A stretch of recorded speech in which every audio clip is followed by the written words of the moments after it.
Hello guys, it's Ivan here. I hope you're well. In this video I'm going to talk about the fact that you are your worst enemy. And yes, I know this topic is a cliche. It's one of those cliche sayings that, like, actually I think it's a fact, because when you deeply analyze it, it actually holds up.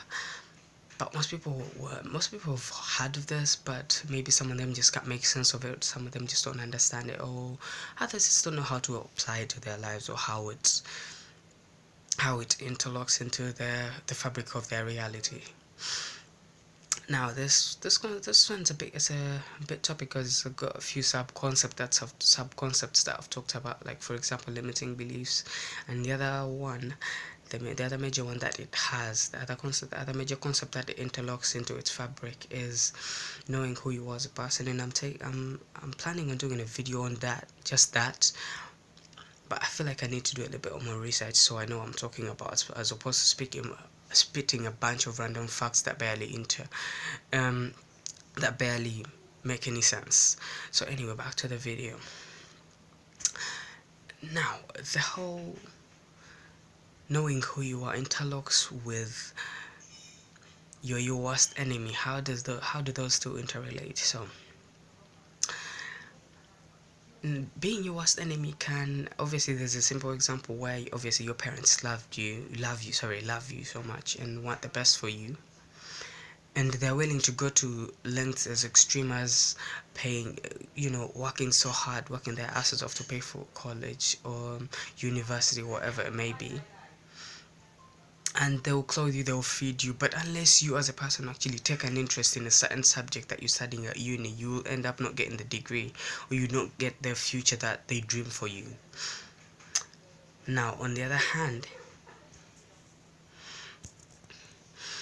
now the whole concept of knowing who you are interlocks into this, in the sense that if you take a moment to actually think about it, if you knew who you are, you knew your past, and how that if you knew your past, for example, if you knew your past and you integrated that into your life, you know what it means to you and you own it,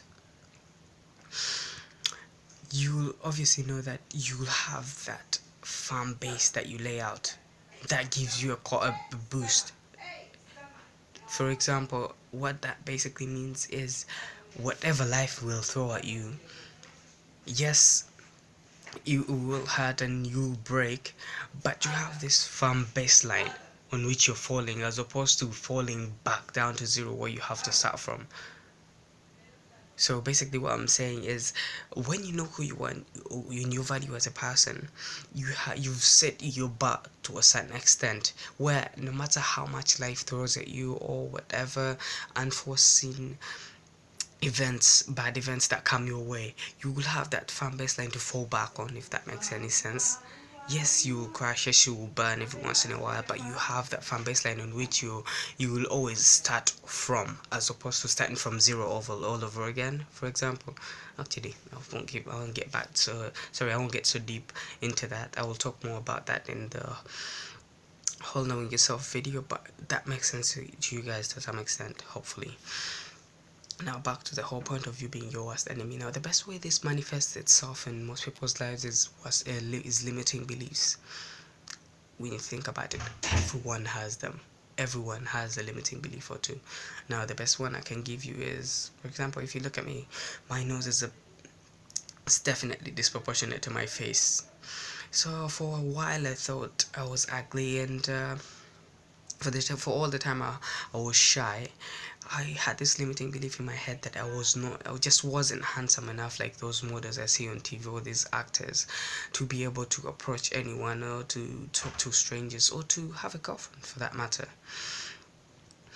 That was just a limiting belief when I thought that looks are all that matter. Obviously society pumps this into our heads, which is somewhat understandable, but it's not a good excuse to always use whenever you're faced with a question like, why don't you have a girlfriend? You can't always use the excuse of, I'm not good looking enough. That's a lame excuse. You either, yes, you're not good looking enough, but yes, you're not good looking enough, but what then? You either can choose to suck it up or do something about it. Anyway, back to the video. Sorry. That's a limiting belief. But anyway, the whole point of this video is to let you guys know that yes, the limiting beliefs will be there, but you can choose to wallow in them every single time you're faced with a question and how you're dealing with them, or you can do something about it. It's like, think of it as your comfort zone. Your comfort zone is an unending challenge. It keeps growing, obviously. So for example, if you started out as a shy person, your comfort zone will be very small, and then you feel like you want to be more social. You get over that anxiety of socializing with new people. Your comfort zone extends a little bit. You say you learn how to pick up girls. Your comfort zone extends a little bit, like that, like that, like that. That's how you grow. That's how you develop. That's how you succeed. So basically, the whole point I'm trying to bring home here is, yes, you can be your worst enemy, but the other side of the coin is you can be your very best weapon at becoming a success. How? You just need to know. Oh yeah, by the way, the other concept that interlocks into this topic of being your worst enemy is mindsets. Obviously, this goes without saying. Mindsets and attitudes as well. Those two I talked about differently in different videos, but yeah, these two also definitely interlock into this video. It goes without saying that by changing the way you see something, your mindset towards something, your attitude towards something, you will see it in obviously a lot different light. For example, if you think of a challenge as somewhere to make yourself better, to get more knowledge, to get more experience, as opposed to something you're like, oh, for fuck's sake, another challenge, whatever. Do you understand what I'm saying? If you have the whole for fuck's sake attitude, you're not gonna get anywhere with that challenge, as opposed to if you get into it and think, oh yeah, there's a very good chance I'm gonna get better at this, or I'm gonna grow in a certain way, for shape or form, you're obviously gonna get more from it. Anyway, that's it for this. Sorry, yeah, like I was saying before I close it off. Yeah, so by literally understanding that you're potentially your worst enemy, but you just as potentially your very best weapon at succeeding. You just need to know how to hack your mind, get the mindsets, get the beliefs right, get the beliefs right, get the attitude straight out, and boom, you'll be on your merry way to success. Anyway, hope this video wasn't too long for you guys, and I look forward to seeing you guys in the next video.